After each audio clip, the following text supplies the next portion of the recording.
Bom, então, igual a gente estava falando naquela hora, pessoal, as normas técnicas, elas vão estabelecer o conjunto doutrinário, todo o rol de regras e procedimentos aplicados à contabilidade. Como é que você sabe que é uma norma técnica? Tem a sigla NBC, Norma Brasileira de Contabilidade, T aqui é de técnico. A sigla que vem em seguida estabelece a qual área, a qual questão técnica que ela se aplica. O G é de geral. Então, todos vocês também, né? O trabalho de contabilidade está estabelecido aqui na norma geral. Tem todo o rol de normas completas, principalmente o pessoal que vai trabalhar com contabilidade avançada. Aqui a gente tem todas as normas que são simplificadas para as pequenas e microempresas, né? Pequenas e médias empresas. Aqui tem normas específicas, tá? Aqui nós vamos ter as normas do setor público, né? SP de setor público. As que nos interessam, que a gente vai tratar em seguida, são as normas de auditoria independente relacionada à informação contábil, né? Aqui nós vamos trabalhar aqui a TR no que tange a revisão de informação. Aqui é a EO, que assegura a informação não histórica. Aqui de serviços correlatos. A NBCTI também é algo importante para nós, porque ela trata do trabalho do auditor interno, né? E a NBCTP é a de perícia. Então aí você deve estar falando assim, professor, eu estou com dificuldade de entender. Qual a diferença da norma profissional e técnica? Elas são tão parecidas? É aquela regra que eu expliquei lá atrás. A norma profissional refere-se à característica do profissional dessas áreas. A norma técnica, a característica do trabalho, da disciplina, da área, da doutrina daquela questão, tá bom? Então, nós vamos estar vendo aí um pouquinho dessas normas a partir de agora, tá? Até bacana mostrar para vocês. Quer ver?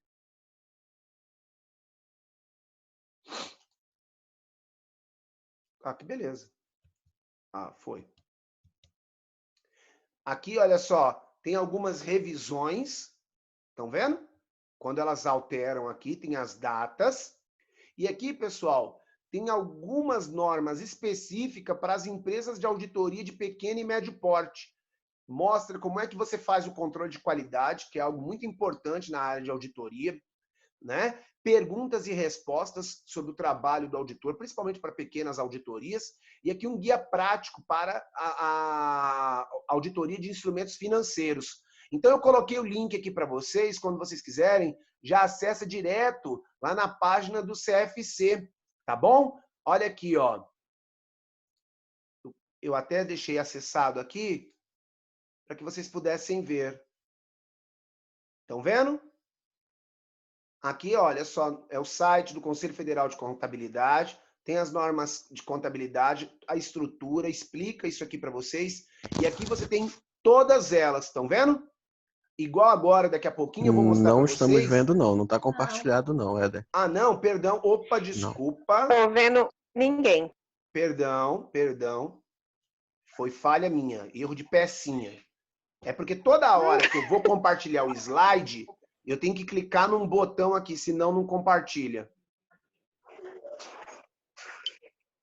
E agora, estão vendo o site? Ok, agora sim. Beleza. Então, meus bebês, igual eu falei no começo, que é o site do Conselho Federal de Contabilidade. Então, aqui, olha só, tem toda a parte institucional, todas as regras básicas do trabalho de vocês, né? E aqui nós temos as normas brasileiras de contabilidade. Então, aqui você tem todo o rol de normas profissionais. Aqui embaixo, todas as normas técnicas, todas as questões relacionadas às revisões. E aqui ainda tem esse guia prático que eu expliquei, tá bom? Agora, nós vamos entrar na NBCTA, que é a norma específica para o trabalho de auditoria independente. Olha ela aqui, estão vendo? E aí, pessoal, essa é a loucura da história. O auditor independente tem todo esse rol normativo que vocês estão vendo. Cada uma dessas normas aqui, ó, é uma variação numérica aqui, estão vendo? que vai estabelecer uma das áreas da auditoria. Então, a primeira aqui, ó, é os objetivos gerais. É dessa que nós vamos tratar. Agora, já tem outras, que a gente vai ver no decorrer das aulas, que trata dos termos de trabalho, outras do controle de qualidade, outras da documentação de auditoria, que vai ser a matéria pós-primeira prova, que ainda não sabemos ainda como vai se dar, né? Toda a questão das leis e regulamentação, comunicação aos responsáveis. Então, cada uma das normas, olha aqui, ó, os procedimentos analíticos, os testes, a amostragem, tudo isso nós vamos estar tratando na aula. E aí, quando a gente tratar, a gente vai chamar a baila, né? Cada uma dessas normas aqui. Mas olha a quantidade de normas do trabalho do auditor. Loucura, né? Então, é muita norma, muita mesmo, tá? Voltando aqui, então, para o meu slide.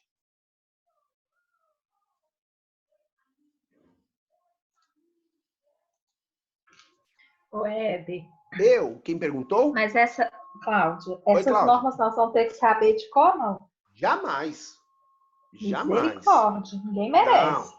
É aquilo que eu falei para vocês. Eu não faço isso. Mas, ô Cláudia, não se iluda. Se você nunca viu uma prova do CRC, depois eu te aconselho que você baixe uma e dá uma olhada. Às vezes tem assim, segundo a NBC tal, que trata dos estoques, é aquela coisa. Tem que ter domínio contábil, e você vai ver isso em contabilidade avançada, porque às vezes ele vai tratar de aspectos específicos da norma, entendeu? Então, é por isso que a prova do CFC ela põe um pouco de medo nas pessoas, porque não são todas, mas tem algumas questões que são bem específicas, que se a pessoa não tiver o domínio específico de uma NBC, de uma norma, de um aspecto contábil ali, muitas vezes relacionado à contabilidade avançada, ele fica para trás. Não dá conta, não. Entendeu? Entendi. Beleza. Vamos lá. Vamos lá.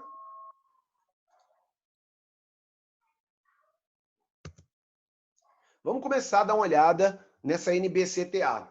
Para quem depois tiver dúvidas, eu coloquei aí, ó, a página do livro do professor Atier, para que vocês possam tratar e dar uma olhadinha melhor lá, tá bom? Essa NBCTA, ela trata do todo, os objetivos gerais do que é um trabalho de auditoria independente. Ele vai tratar desde a condução do trabalho até o parecer. Ele vai tratar de tudo, todas as normas para que o processo de auditoria seja conduzido em conformidade. O que é em conformidade, pessoal? Conformidade é aquilo que está o quê? Conforme a regra, conforme está escrito, ou seja, conforme a norma, né? Então, ele começa tratando das responsabilidades gerais do auditor independente na condução do trabalho, tá certo? Ele vai falar que ele é responsável por conduzir o trabalho de auditoria para falar se as demonstrações estão em conformidade ou não com as normas brasileiras e internacionais. Ele vai falar que o grande objetivo do auditor independente é aquilo que eu falei para vocês, é aumentar o grau de confiança nas demonstrações contábeis por parte dos usuários. Então, por exemplo, na nossa próxima aula, a gente vai debater, por exemplo, uma coisa que a CVM soltou há 10 dias atrás. O que a CVM, Comissão de Valores Mobiliários, ela determinou?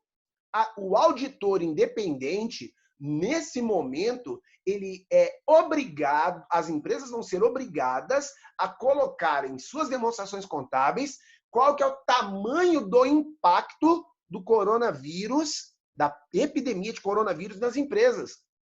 Tem noção da loucura que é isso?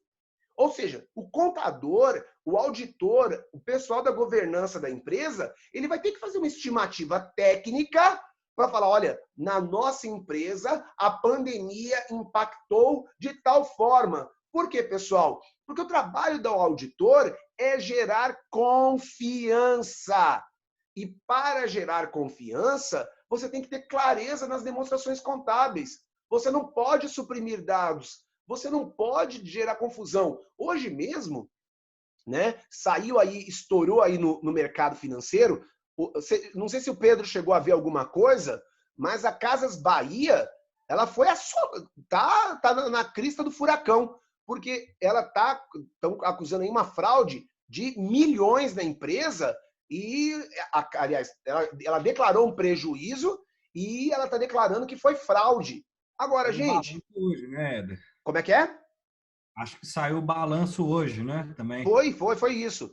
Eu não tive tempo de ler a matéria de modo mais pormenorizado, não. Mas o que acontece? Saiu o balanço hoje e está constando lá uma fraude contábil, uma fraude empresarial. Gente, você tem noção do tamanho do impacto de confiança que causa nos acionistas da empresa? Pode ter certeza, ela vai sofrer. Se isso for comprovado de fato, aí vai ter que ver a questão, né, técnica, jurídica. Tem dolo, não tem dolo? É fraude ou erro? Porque a gente vai discutir isso. Fraude é uma coisa, erro é outra. Os dois têm consequências? Tem, mas o que acontece? Erro é quando não tem... Desculpa. Erro é quando não tem intenção.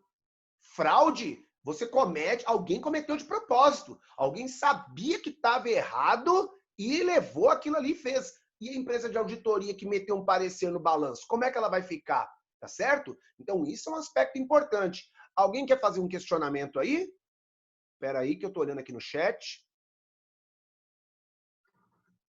Ô, Éder, essa empresa também tinha acabado de mudar a diretoria, né? Esses cargos que estavam relacionados a isso também, né? Tem pouco tempo e ela fez uma compra assim, absurda de uma empresa de distribuição, se eu não me engano, um sistema lá nos Estados Unidos. Foi assim, acho que foi boa parte dessa desconfiança veio disso, sabe? Que é uma compra assim, chegou comprando nos Estados Unidos uma coisa assim carérrima, entendeu? Pois é. Olha só, Pedro. Eu já respondo aí os meninos no chat, tá? Olha só, Pedro, como isso é interessante, essa colocação que você nos faz, né? Gente, vá por mim. Toda vez que surge uma desconfiança, quem coloca o dinheiro na empresa vai atrás.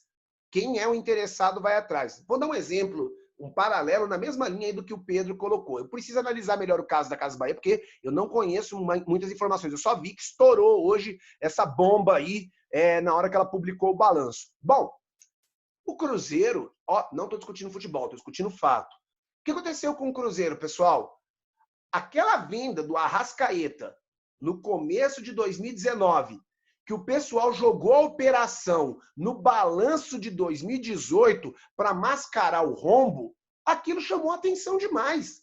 Aquilo chamou atenção demais. Por quê, pessoal? Porque foi uma manobra contábil para cobrir o rombo de 2018. Então, a partir daquela venda do Arrascaeta, que chamou muita atenção por causa dos valores, o Cruzeiro começou a ser examinado.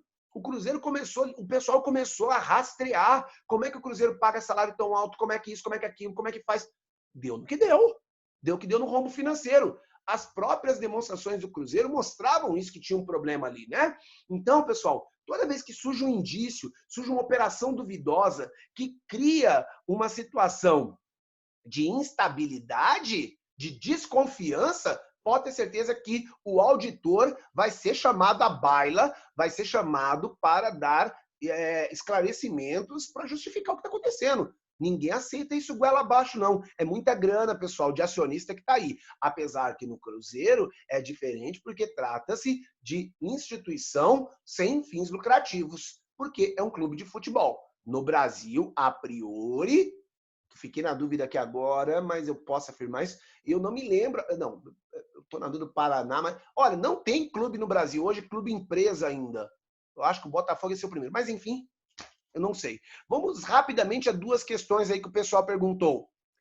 Éder, a ISAI 300 sobre auditoria operacional é relevante? Uriel, explica para nós um pouco mais essa pergunta, por favor, meu querido.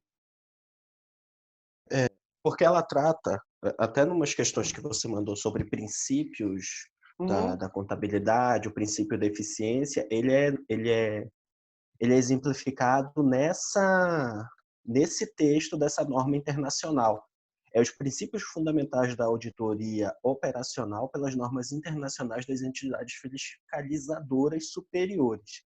Alguns dos princípios que você comentou nas aulas anteriores, principalmente esse da eficiência, eles estão descritos aqui, não na NBC.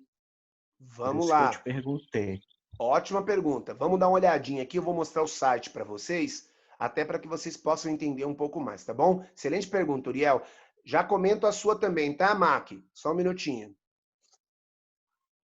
Enquanto você está procurando aí, a questão do Pode falar. contador, do erro do contador é mais um erro induzido do que um erro de perícia, né, cara? Porque um auditor, ele tem todo aquele cuidado no trato de documentações e análises.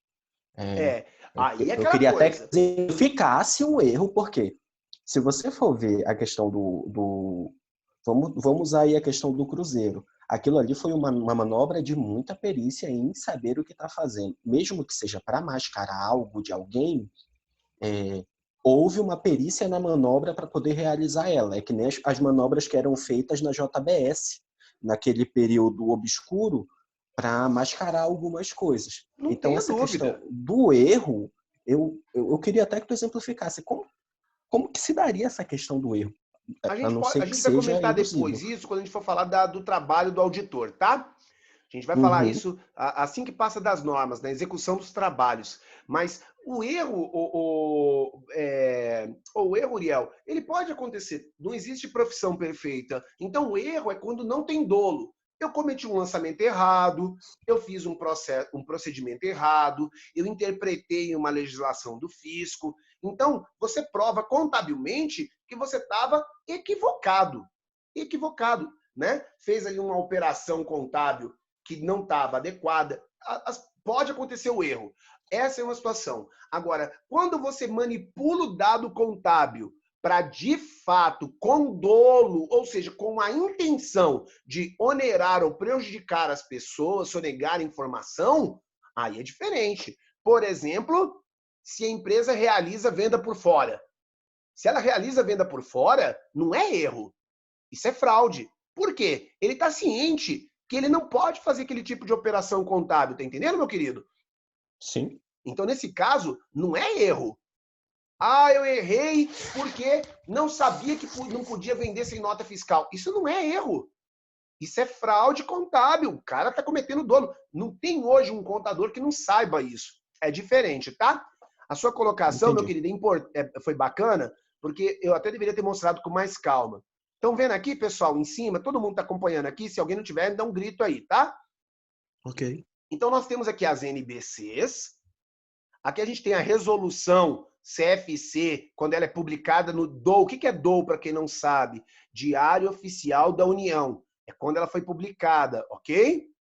Aí aqui a gente tem o nome da norma. Basicamente, aqui no nome é o que ela trata. O IBRACON, se eu não me engano, significa Instituto Brasileiro de Contabilidade. Hashtag fica a dica. O site do IBRACON tem revistas contábeis gratuitas maravilhosas na área de vocês. Traz muita informação, com conteúdos atuais. Então, hashtag fica uma boa dica de pesquisa, tá bom? Eles têm, inclusive, uma revista científica muito boa, tá? Aí vocês estão vendo aqui o IFAC? Sim, sim. Ok? IFAC é o Instituto, alguma coisa, Instituto Internacional. Pera aí que eu vou pegar o nome direitinho aqui, ó. Me fugiu aqui, ó.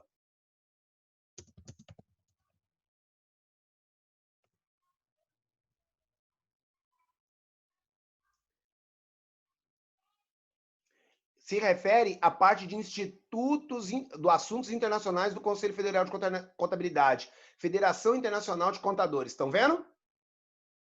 Então, o IFAC é da onde saiu a ISA 300, a qual o Uriel citou. Estão vendo aqui? Aí, olha só, Uriel, ela está relacionada com a NBC-TA 300, que trata do quê? Do planejamento da auditoria de demonstrações contábeis. É ela que vai determinar quais são os aspectos fundamentais que você tem que trabalhar quando você planeja o trabalho de auditoria, e é por isso que aqueles pressupostos que eu coloquei lá para vocês pesquisarem, você encontrou a correlação, porque não tem como você planejar o seu trabalho de auditoria sem levar em consideração aquilo. Ok? Perfeito. Ok, obrigado. Então, toda vez que vocês quiserem entender qual que é a norma internacional que uma NBC está atrelada, é só vocês darem uma olhada aqui no site e que vocês encontram aqui. Tá joia? Isso é bem bacana para que vocês tenham informação cada vez mais verossímil, né? Verossímil. Isso. Vamos voltar aqui para o nosso slide.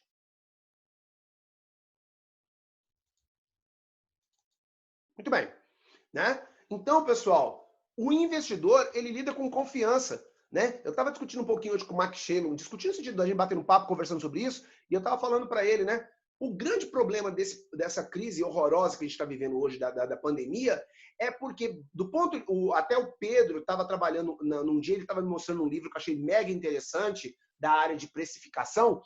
Os caras lidam com modelos matemáticos. E o grande problema hoje, eu estava até ouvindo o Pedro Mendonça de Barros, Pedro Paulo Mendonça de Barros, agora fiquei na dúvida, ele era economista, ele era ministro da Fazenda no Brasil, acho que no governo Itamar, salvo engano, no Itamar ou no governo Sarney, fiquei na dúvida, é nenhum dos dois.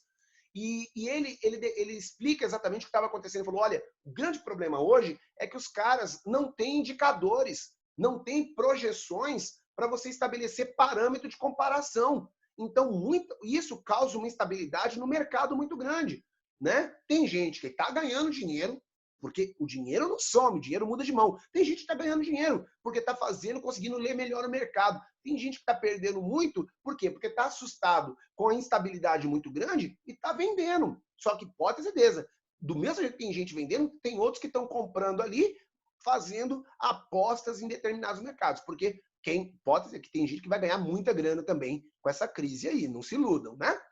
Então, as demonstrações contábeis sujeitas à auditoria, né, são aquelas da entidade, elas são elaboradas por quem? Pela empresa. Então, elas são produzidas com a supervisão geral dos responsáveis pela governança. Então, vamos entender qual que é a lógica? Então, a minha demonstração contábil, ela é produzida sob regras de norma internacional de contabilidade e sobre padrões aos quais a minha equipe de compliance, auditoria e governança corporativa está o tempo todo sobre a fiscalização das ações da empresa. Então, qual que é a lógica? Se eu tenho normas internacionais anticorrupção, mecanismos de compliance, mecanismos que estabelecem isso, as minhas demonstrações contábeis, elas estão feitas de modo fidedigno.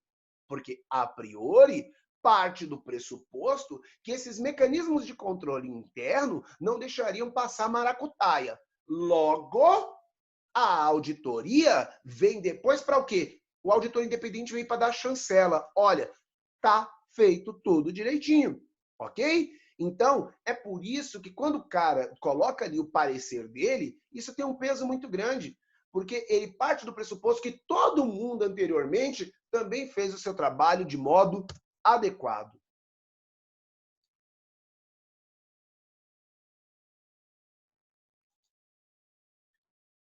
E aí, pessoal, com base nessa opinião do auditor, o objetivo dele, a gente não pode se iludir quanto a isso, às vezes achar que a empresa é 100% perfeita, que a empresa não tem falhas, que a empresa não tem erros. A empresa ela comete falhas sim, ela erra sim, mas o grande detalhe, o grande objetivo do trabalho do auditor independente é fornecer um nível de segurança razoável, é oferecer um nível de segurança para falar o seguinte, olha, a empresa tem trabalhado corretamente, de modo que as demonstrações contábeis estejam livres de distorção relevante.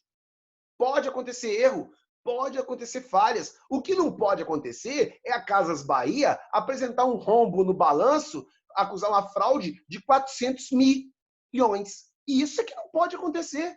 Então, e aqui ó, a norma é bem clara, independentemente se foi por fraude ou erro. Não pode acontecer uma distorção desse tamanho. Então, o que é o objetivo? A opinião, o embasamento do auditor aqui visa assegurar um nível razoável de segurança. Esse é o objetivo. E, nesse sentido, vai trabalhar com dois conceitos que estão aqui em outras duas NBCs técnicas.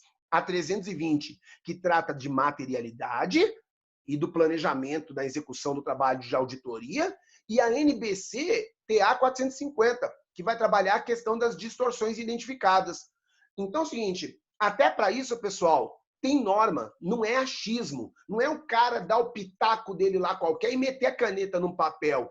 Ele vai ter que trabalhar, caso ele encontre distorções, para saber qual que é o impacto dessa distorção. Qual que é a materialidade da falha encontrada? É fraude? É erro? Tem dolo? Não tem dolo? Então, isso tudo é muito sério. É curioso, né? Eu tô muito interessado mesmo em ler essa questão da Casas Bahia, porque há uns anos atrás a Casas Bahia passou por um problema também de fraude interna. Alguém lá no sistema de informação da empresa descobriu um mecanismo para mudar alguma coisa de centavos de cada carnê do cliente. E quando descobriram o tamanho do rombo, o cara tinha roubado muita grana, né? Então, aí, de novo, a Casas Bahia estourando num problema, né? E aí aquela coisa, né? Aquela hora até, ô Max Sheila, me perdoa, agora que eu lembrei aqui. Deixa eu ver aqui como é que eu faço. Ih, rapaz, agora como é que eu faço? Vamos voltar aqui. Aqui. Vamos lembrar aqui que o Max Sheila tinha colocado aqui. Ué, Max Sheila, você viu aí a situação hoje? Agora que eu vi aqui, ó, você faz, ó, o Max Sheila, o nosso investidor na bolsa, ele faz aí, ele tem ações da Via Varejo. Conta um pouquinho pra gente aí, ó.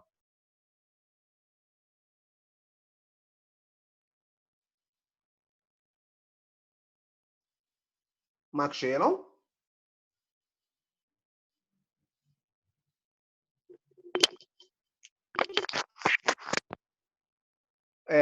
Ele está só escrevendo ali. Eu acho que talvez ele está sem áudio.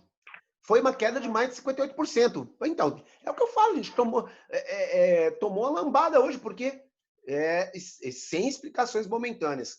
Pode ter certeza, a Comissão de Valores Imobiliários vai entrar e fiscalizar de modo pesado. Por quê, pessoal? Não pode acontecer um troço desse, né? Flamengo, não, o Flamengo não é clube empresa, não. Não é não, queridão. Ainda não. Os caras estão trabalhando com muita grana, mas não é clube empresa ainda não. Uriel? Só o Botafogo já tem SA, já tem CNPJ feito. É que a gente ouviu bem baixinho, Uriel. Olha, o Botafogo...